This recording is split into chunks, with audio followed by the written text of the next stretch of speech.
Hello and welcome to all your Leos out there. This is your monthly horoscope for April, and it's going to be a significant month for you, dear Leos, as there is an eclipse happening in also a fixed sign. Remember, you Leos, you are a fixed sign, and so another fixed sign where this eclipse is happening. When something is happening in another fixed sign, it has a strong impact on you as well. Now, two things are important, not only that eclipse, but also the Jupiter-Neptune conjunction. I want to talk about that as well. But let's get started with the eclipse. It's in Taurus, around and about 10 degrees. The sun, it's a partial eclipse, but it's a solar one. So that means some sort of a new beginning starting, the sun together with the moon, together with the North Node, and together with Uranus. So although it belongs to the Saros cycle 6 North, which is a very responsible cycle, it has to do with taking ownership, it has to do with being your own authority, it has to do with responsibility. Because it conjoins with Uranus, it makes it a bit more exciting, it makes it a bit more innovative, so to speak. And it happens on the last day of the month, the 30th, but you feel it throughout the whole month.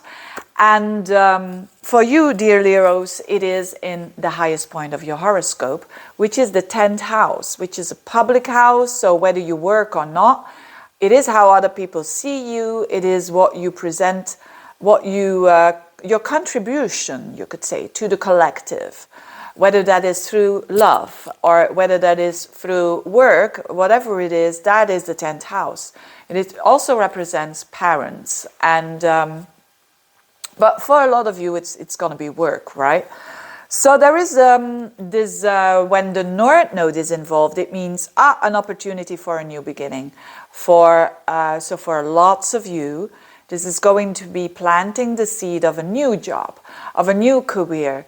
A new beginning, and you have a whole year to sort this out, because this is just the beginning, this is just the planting of the seed. And so it's quite important. You see, it's a key area of your life. It's a bit of a letting go of the old and to but now you have already an opportunity to plant the first seed of something new, some new connection that you, or a new way of connecting with a parent could be the case as well, or a new way of how you want to see, or of how you want to be seen by the world, you know, how they are perceiving you. And it's all very real because it's all in Taurus. So for those of you who are really looking for a new job, this is good news, because it shows that the universe is supporting you in doing this. But of course, you will have to make the effort, and because it's in a very tangible sign, or a very practical sign of Taurus. Now, the other thing that is happening is a bit less interesting for you, as it happens in the mutable sign. You're not a mutable sign, but it's the Jupiter-Neptune conjunction. And it's happening around and about the 12th, but you also will feel it the whole month. And even now approaching it. And this is an opportunity, because it's in your 8th house, which is the house of money of other people, value of other people. It's actually when we get a huge present, for instance, whether it is an emotional thank you or appreciation, or whether it is money from someone or another, some sort of a support. It is the 8th house. It is the value of other people. And Jupiter-Neptune has to do with expansion. It has to do with, it's very positive energy. Unless you have in your chart, and this is a bit more to the detail, if you have in your chart planets in Virgo, Gemini, and Sagittarius around 23 degrees, it's a bit tricky. But of course, this is more personal horoscope. But in general, for you, this Jupiter-Neptune in the 8th house can give you a windfall on a financial level.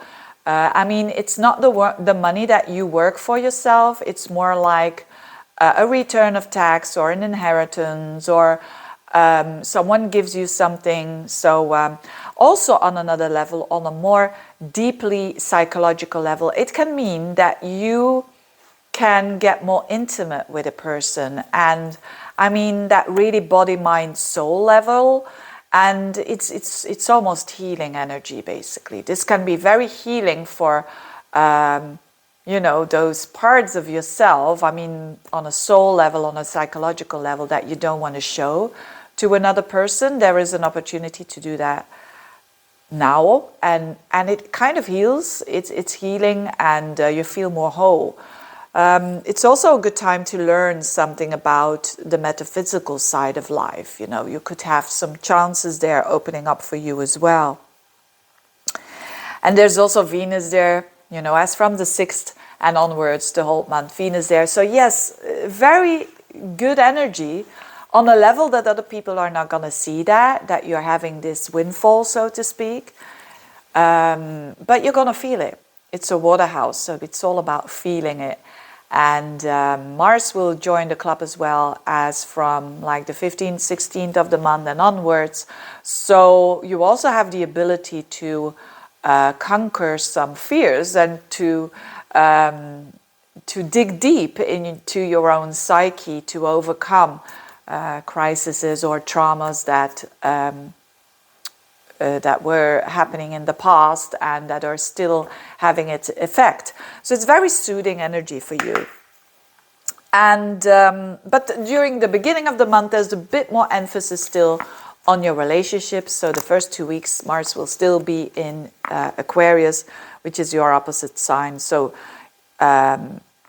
be realistic that when people are saying that people are going to be a bit more fierce, be a bit more fiery towards you, and so listen to them, listen what they've got to say and where they're coming from, so that you can increase that intimacy when Mars gets into the 8th house. And that is all about intimacy, not only about sex, but the thing that I just said, the opening up on a soul level with someone, the vulnerabilities that are shown there and that have a risk for sure, but now you are more ready to share that. Anyway, that's what I see for you happening during the month of April. Thank you so much for listening, and see you next month. Bye-bye.